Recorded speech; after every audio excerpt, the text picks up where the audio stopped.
Burnout Legends and coincidentally Revenge were the last game to be made by Criterion before taking few years off the spotlight before returning with Burnout Paradise 3 years later.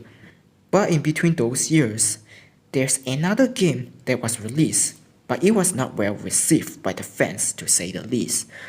Next time on Burnout Month of Appreciation, we are gonna take a look at what is this? Burnout Legends on DS?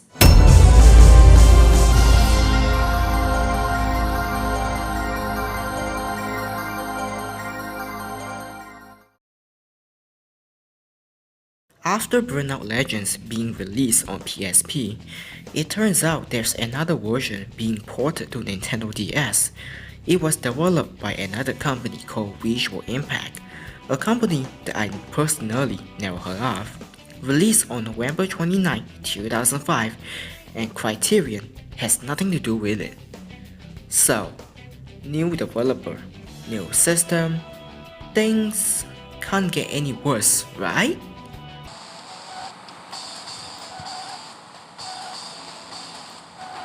I f***ing regret my decision playing this trash. First up is obviously the visual, which pale in comparison compared to the PSP counterpart. Graphics doesn't look that good no matter what perspective you look at it, especially the surroundings. Regardless of which location you are in, they all look very bad and poorly designed. While the tracks still remain identical with the predecessor and you can easily spot which tracks you are on, but because of the low resolution, half of the time you will be confused on where you're supposed to go and sometimes hit the wall at the wrong moment. The draw distance is awful. Most of the time you have to put the DS closer to your face in order to see what's up ahead, but still not enough to have fast reaction. By the time you see something up ahead, you have less than few seconds to dodge, or you just plow straight into the traffic. It is not fun knowing that it is not your fault for crashing into everyone. Speaking of the poor draw distance, let's mention the motion blur, which can be seen throughout the game. I am fine with motion blur being implemented in racing games, as long as the graphics itself look good. Here, the graphics, as you can see, looks bad, and putting motion blur is just making it look even worse. Like, look at this. I'm trying to focus on what's in front, but the constant motion blur appearing throws me off. Due to the motion blur, my vision is blurred and I can't really see what's up ahead clearly. Why am I even having motion blur when I'm not using boost or going fast? Also, looking at the tiny DS screen for a long time, staring at the motion blur kinda gives me some motion sickness. There are a total of 72 cars, albeit with lower polygons, but still looks identical to the source material, but most if not all of them are the same. What do I mean by that? Well, there's no sense of speed due to the poor graphics and draw distance. Regardless of what car classes you use, they are very slow. Even if you boost, you can't feel like you're going fast. Does this look like you're going fast? If you ask me, not even in the slightest. It looks painfully slow despite the game is telling you you are moving at high speed. But honestly, completely zero. Not to mention, the cars handle poorly too. You can drift as usual, but when you are doing it, another problem arises. As you are about to snap out of drifting, the camera suddenly becomes tight.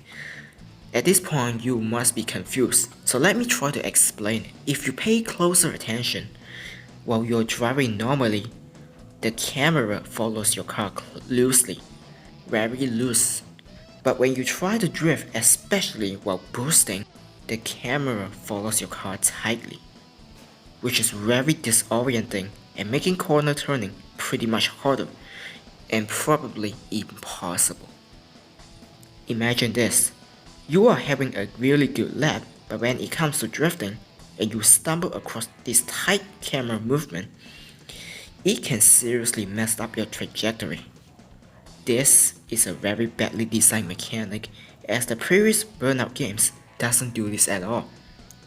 The best I could describe is the equivalent of Gran Turismo effect. Gran Turismo 3 has a chase camera that follows your car loosely, but then comes Gran Turismo 4 that replaces that with tight camera. I hope you understand what I'm trying to say.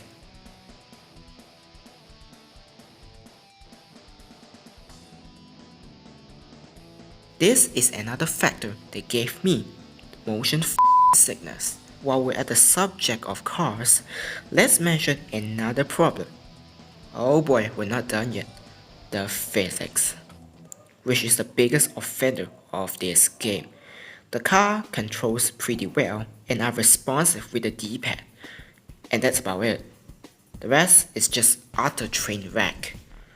Whenever you try to hit someone for a takedown, it feels like eternity. Like I said earlier about the draw distance, you can't seem to pinpoint correctly your distance with your rival. When you think you can hit them, they somehow came out on top unscathed. Like look at this. If you end up hitting them, they somehow skip a frame or so and stay ahead of you. The cars feel like complete brick that doesn't seem to affect anyone around you. I'm doing all I could to crash someone out, but in the end, myself crashed. Just like that. Your usual trick on taking someone out does not work here. For the most part, you can only rely on squeezing someone into a wall, and takedown usually work 95%. Yup, remember asphalt? You might as well do that every single time, considering that's the only takedown maneuver that seems to work normally. But that still doesn't save you from randomly crashing. Sometimes when you're just minding your own business, you end up crashing out of the ordinary. I wish I'm making this up, but I'm serious. While you are busy chasing down your next opponent and thinking you got him, you somehow crash just like that. Regardless of what cars I use, it's still the same result. The collision detection does not age well at all. Anyway, all of those problems, maybe crash mode will make it better, right? No.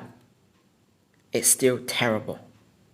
Objective-wise, still remain the same, but unfortunately, the execution is f***ing horrible.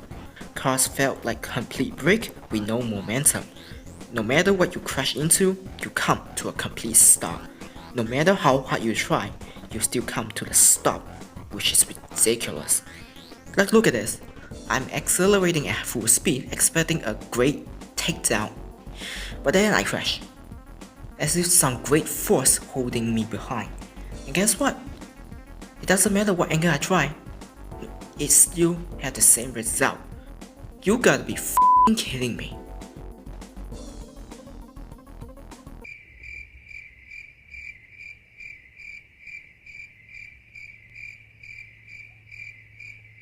As for the soundtracks, despite being somewhat decent, are nothing special.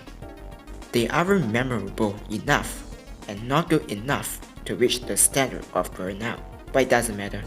It doesn't even help you to feel better playing through this mess of a game. It is just mediocre to say the least. You know what? F this. I'm getting dizzy playing through this. I can't take it anymore. That's all I gotta say with Burnout Legends DS. There's frankly nothing good at all with this game. Yes, I know this is a DS and I shouldn't expect much from it, but with all the problems I mentioned earlier, I'm sorry. I just have to give my personal opinions. It's not a fun ride playing this from start to finish, and as you may already expect it, I'm not even making too much progress. The graphic itself can give you motion sickness due to the excessive amount of motion blur. And mind you, the last time I had motion sickness is 5 years ago when I played Resident Evil 4 for the first time. Apart from nostalgic reason, I don't see why you should go near this. Whether or not you are curious or just interested, don't ever go near this trash. Just play the better version instead. You will thank me later. Alright, with that out of the way, I think I can get back to my original review. Next time on Burnout Month of Appreciation, I'm gonna take a look at Wait, you know what? Burnout Legend DS kinda ruined my mood, and it made me a little burnout, to say the least.